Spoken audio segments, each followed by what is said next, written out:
la consulta del Yasuní y del Chocó andino en materia de petróleo y en materia de minería, más del 60% de la población ecuatoriana dijo que sí a la vida, sí al agua. Por lo tanto, el gobierno nacional electo, que va a ser posesionado en los siguientes días, debe cumplir con esa decisión, para la cual demandamos todos los procesos jurídicos a nivel nacional, pero también llevamos este mensaje a nivel internacional para que las vocerías, no solo del Ecuador, para que las miradas no solo del Ecuador, sino a nivel mundial, se cumpla, en este caso, en el régimen planteado que está garantizado dentro de la Constitución de la República y todo el quehacer democrático en el Ecuador. Con ello pasamos al siguiente punto que me ha preguntado. Está demostrado para el movimiento indígena del Ecuador, para el movimiento Pachacuti, que hay una línea de conducción. Esa línea de conducción siempre va a respetar las luchas históricas de la CONAIE. El movimiento Pachacuti nació en el corazón de las luchas. El movimiento Pachacuti nació como una opción, como una alternativa frente a las políticas, frente a los partidos políticos que hacen la democracia en este país, por la cual en estos últimos años hemos tenido contradicciones muy fuertes que no han permitido consolidar este proyecto político. Ahora, en relación a los resultados del día jueves 9, lo que deja un mensaje es claro. Hay que consolidar ese proyecto político para la transformación del Ecuador, no solo para los pueblos indígenas. El movimiento Pachacuti jamás ha pensado solo en la participación electoral de los pueblos indígenas, jamás.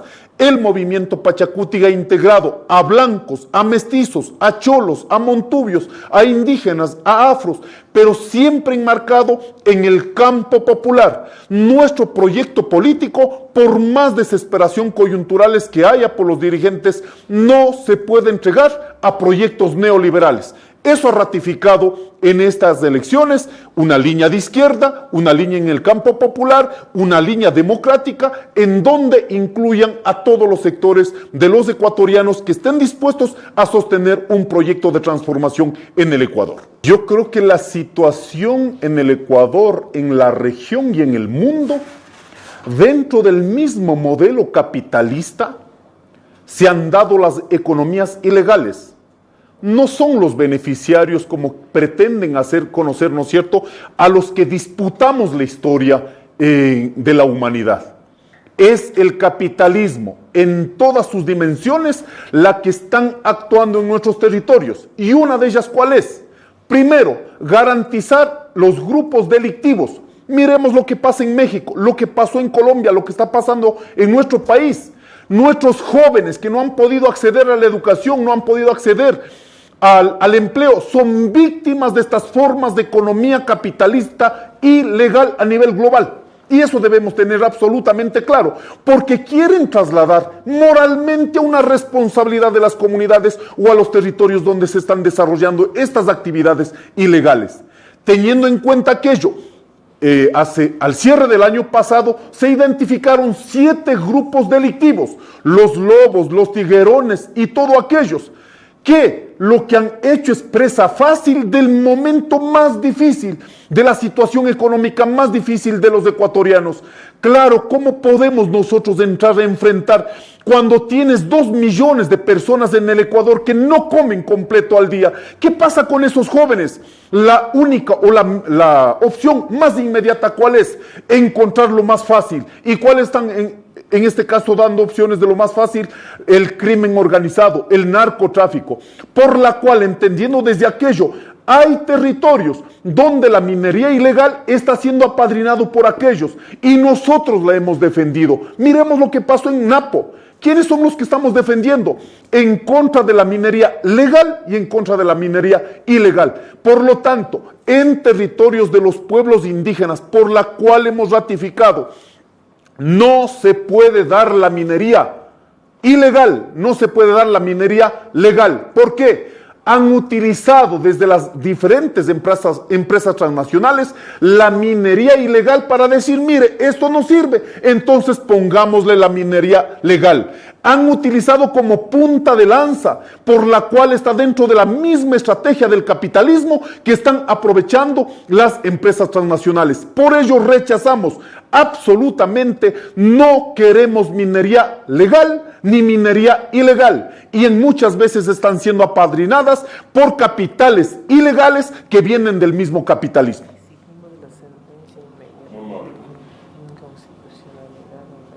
Así es.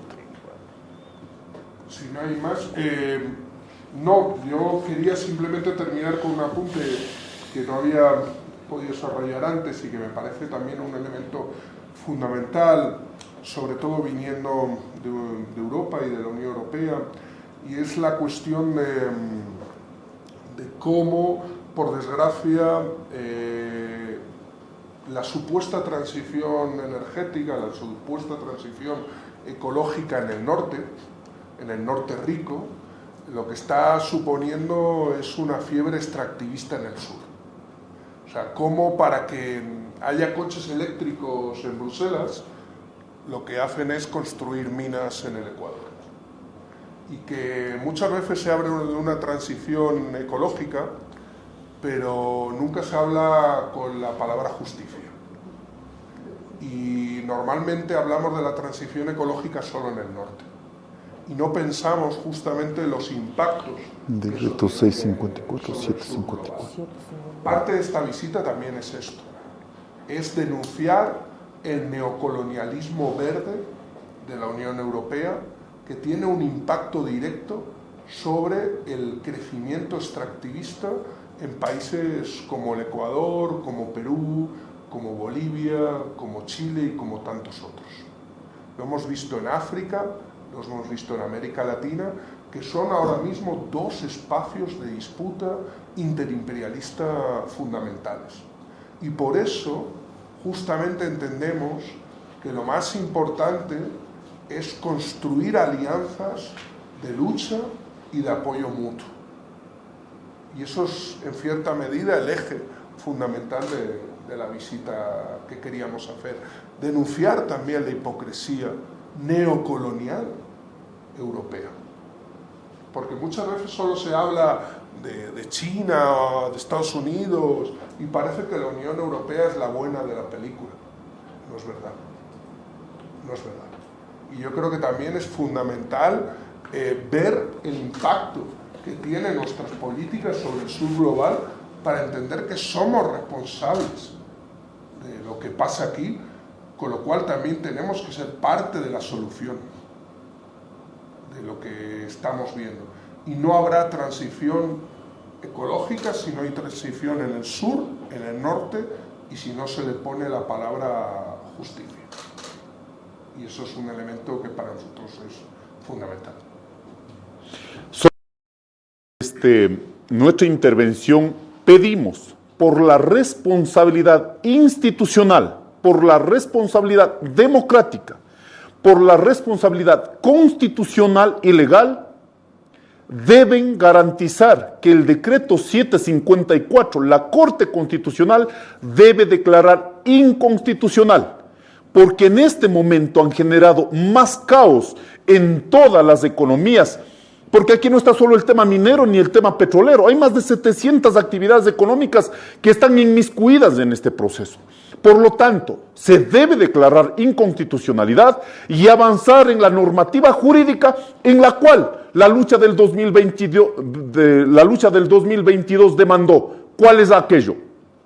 Construir una ley de consulta previa, libre e informada y que sea vinculante. Si un territorio, una población apegada a sus derechos dice no, eso tiene que respetar el Estado. Y si una población con los mecanismos de reparación o cualquier otra situación dice sí, entonces debe haber una responsabilidad. No puede ser por imposición en esta idea del desarrollo para unos, en el detrimento de la muerte, de la contaminación para otros. Eso no se puede avanzar. Por eso invitamos a la Corte Constitucional, que en este momento, por el decreto 754, están inmiscuidos otros grupos económicos, otras actividades económicas. Sí es importante que se dé de manera urgente esta respuesta a los ecuatorianos y ecuatorianas. Muchas gracias.